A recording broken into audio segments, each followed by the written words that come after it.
Hi, everyone. Judge Andrew Napolitano here for Judging Freedom. Today is Thursday, January 23rd, 2025. Professor Jeffrey Sachs joins us. Professor Sachs, it's a pleasure.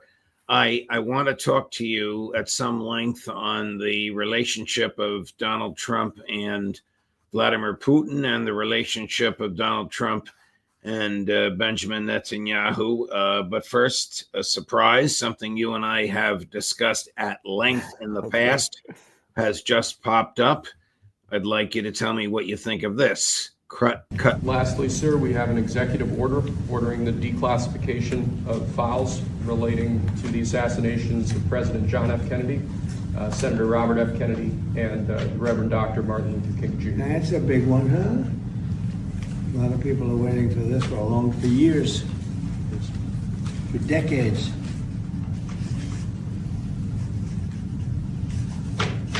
And everything will be revealed.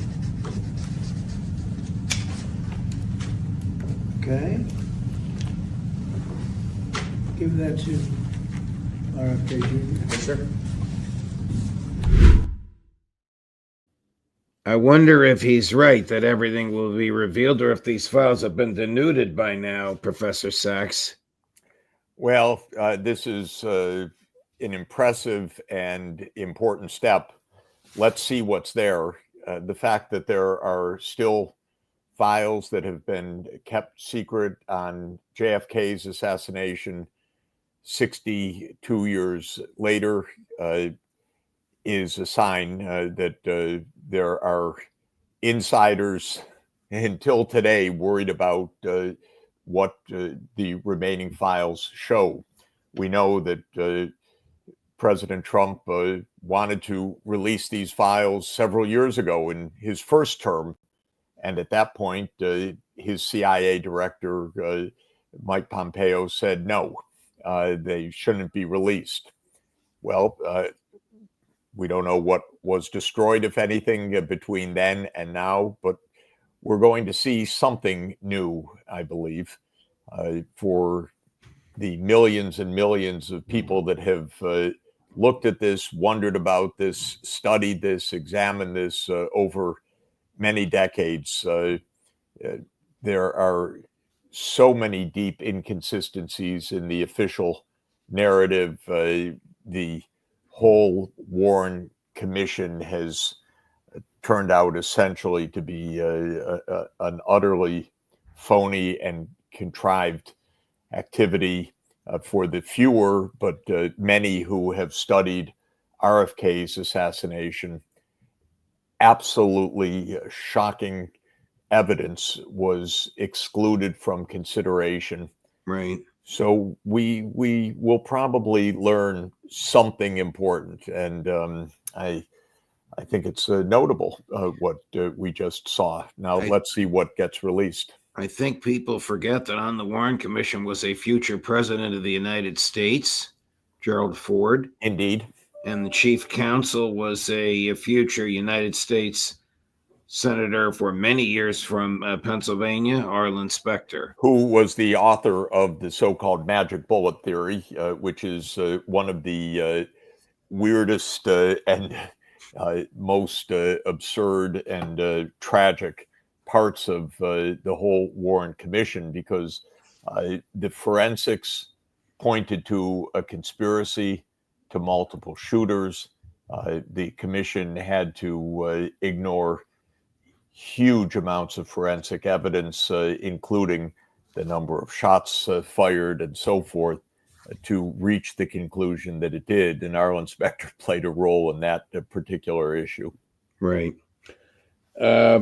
President Trump, and thank you for commenting all that, Jeff. I didn't even give you a heads up that we were going to go there. This just happened literally 30 minutes ago.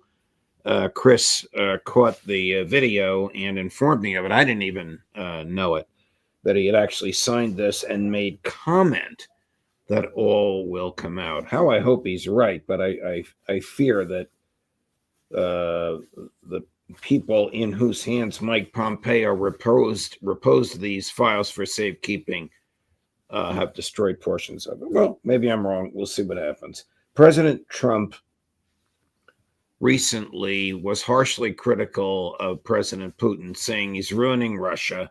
He's lost 1 million men in Ukraine. I don't know where he got that number from. Then he threatened Putin, saying, if you don't come and sit down and negotiate meaningfully with President Zelensky, I'm going to impose more sanctions on Russia. The latter was met with laughter in the Kremlin. Does he know what he's talking about when it comes to President Putin?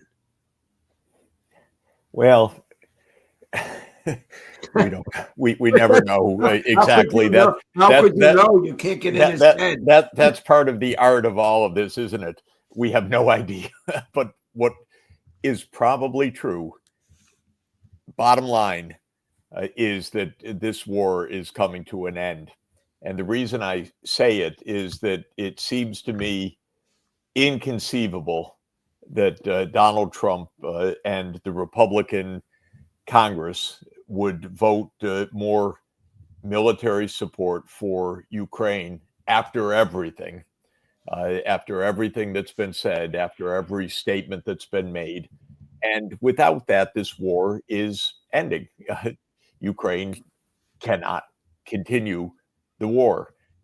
Now, there's also ambiguity in the orders that President Trump made upon his inauguration, and that was to suspend all foreign aid for 90 days, apparently including, but with some ambiguity, the support to Ukraine. And if that's the case, it means that whatever the statements and the rhetoric and the numbers used, in fact, this war has to close down, and that may be part of the strategy. We never quite know, but my feeling is, in thinking about all these disparate statements and making threats, and but also saying that the war has to end, attacking the spending, the continued deaths, and so forth. If I add it all up, I think that we're seeing the last weeks of this war. And of course, as we've discussed so often, the sooner the better. To my view, there's no reason whatsoever for a day more of fighting. And as always in our discussions, I've emphasized this war will end when the United States says absolutely, clearly, and unequivocally, NATO will not enlarge to Ukraine. Ukraine will be a neutral country, and not for a ceasefire, not for a 10-year period, not for a 20-year period, but that's just how it's going to be. And that's in America's interest, that's in Ukraine's interest, that's in Russia's interest, and that's how this war is going to end. I hope that the people around Trump and the president himself understand this. No more games, no more talk about ceasefires, no more talk about, we'll have an armistice line, and then NATO, or maybe not NATO now, but maybe NATO 10 years. If they play that game, my God, after all this time, that would be a huge mistake. Tell me if you think that President Zelensky is delusional, Chris. Cut number 10. But will President Trump listen to Europe? Or will he negotiate with Russia and China without Europe? Europe needs to learn how to fully take care of itself so that the world can't afford to ignore it. It's vital to maintain unity in Europe because the world doesn't care about just Budapest or Brussels. It cares about Europe as a whole. Not so sure what he's driving at. Does he think that Europe, either the EU or NATO or individual European countries, could replace American largesse if Trump in fact does turn the spigot off? Well, Europe could not do so in sheer military terms, doesn't have the materiel, it doesn't have the production capacity. So whatever he may think, if the United States stops supporting Ukraine, the war is over, period. Correct.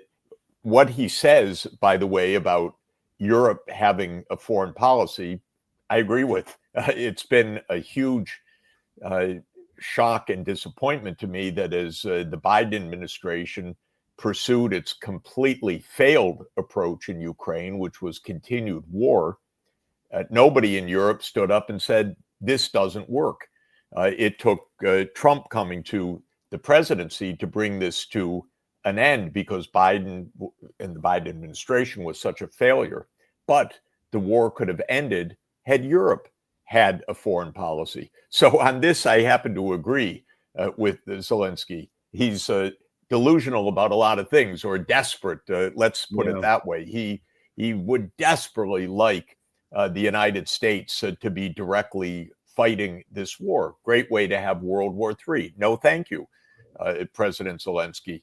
He wants Western troops on Ukrainian soil fighting Russians directly.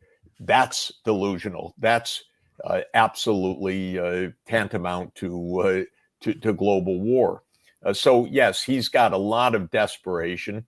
The truth of the matter is his disastrous failure came in March 2022 when he and Putin had negotiated a draft agreement, and the United States came in and said, don't do it. And Zelensky at that moment should have said, I am president of Ukraine. I am president of this country. I will reach this agreement with Putin. Had he done so, he would have saved hundreds of thousands of Ukrainian lives. The Biden administration, the president, Jake Sullivan, Antony Blinken, pursued this absolutely disastrous course at Ukraine's expense. But Zelensky, after March 2022, and really after also a famous visit by Boris Johnson that amplified that in April 2022, went along with it and said there will be no negotiations. He ruled them out. He now rules by decree past his due date of a constitutional term. So there's nothing there but desperation in general, because this whole war and its extension past March 2022 could have ended in a month. But because of the United States, it has continued until today. I believe, though, that it's coming to an end now. I want to segue over to Israel, if I may. How stable, in your view, is the Netanyahu government today? Well, I think it's going to fall soon. One party has already left.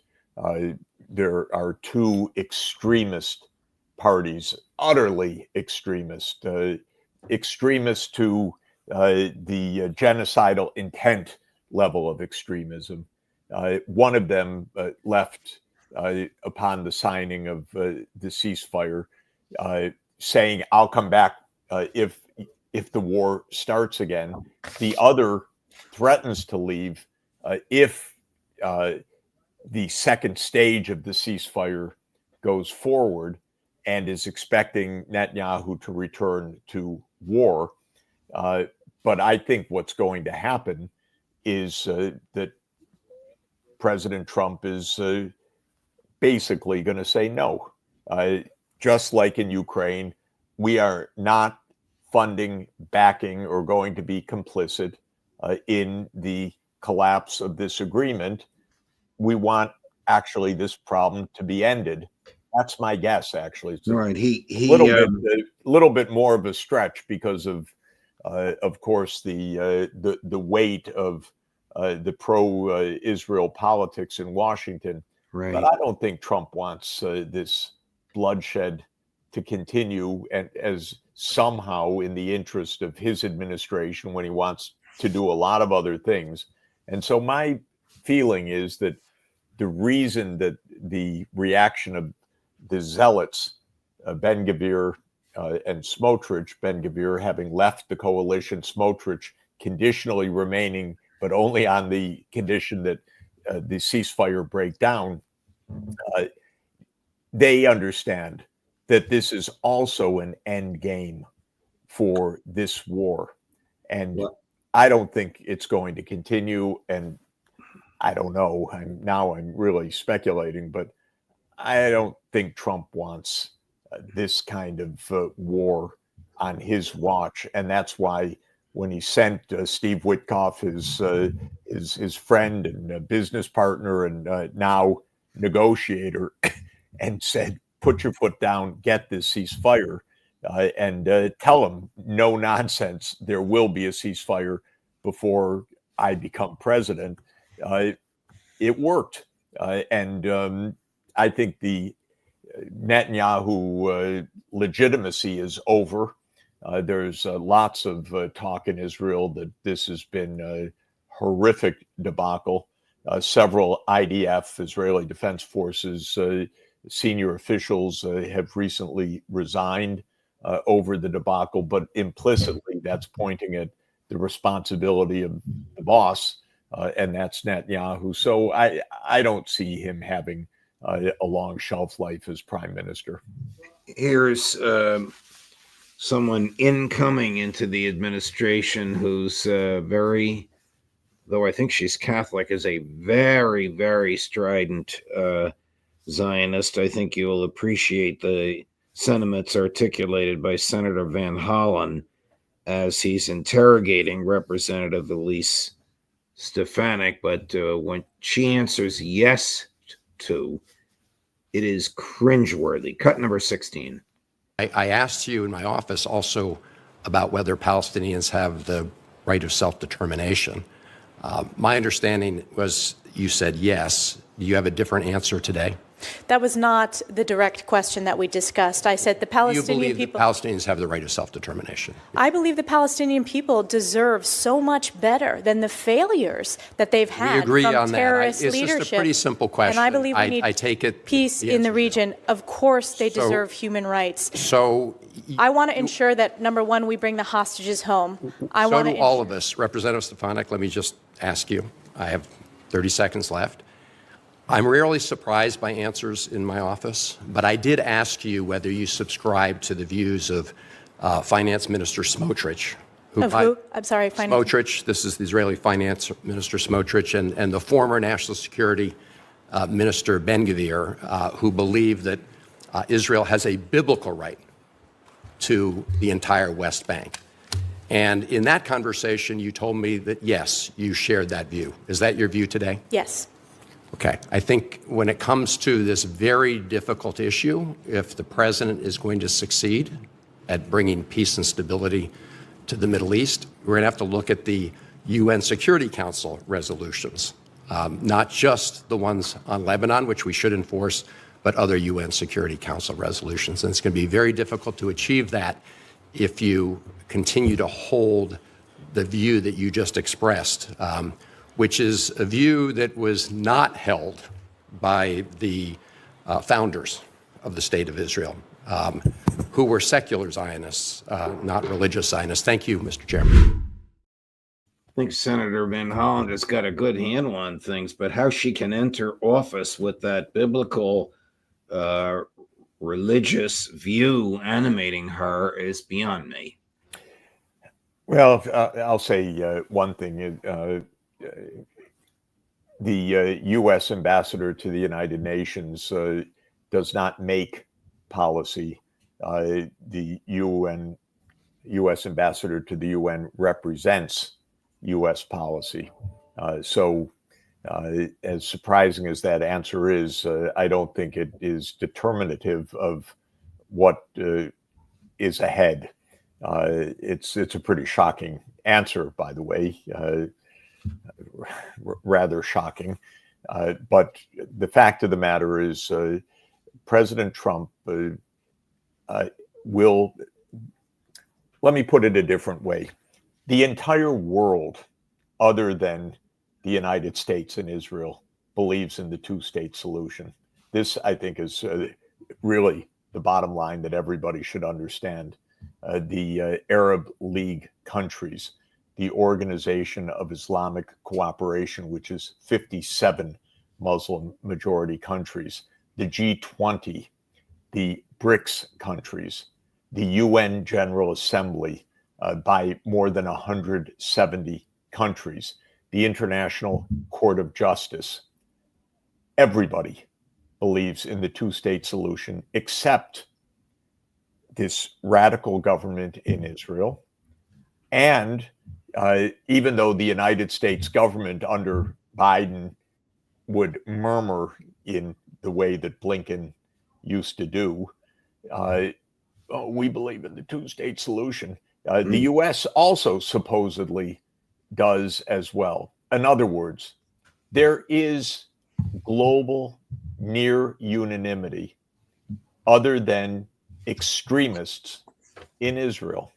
So the question is, will there be peace or will there be continued war on behalf of extremism, real zealotry, biblical literalism of a book from the 7th century BC, the book of Joshua?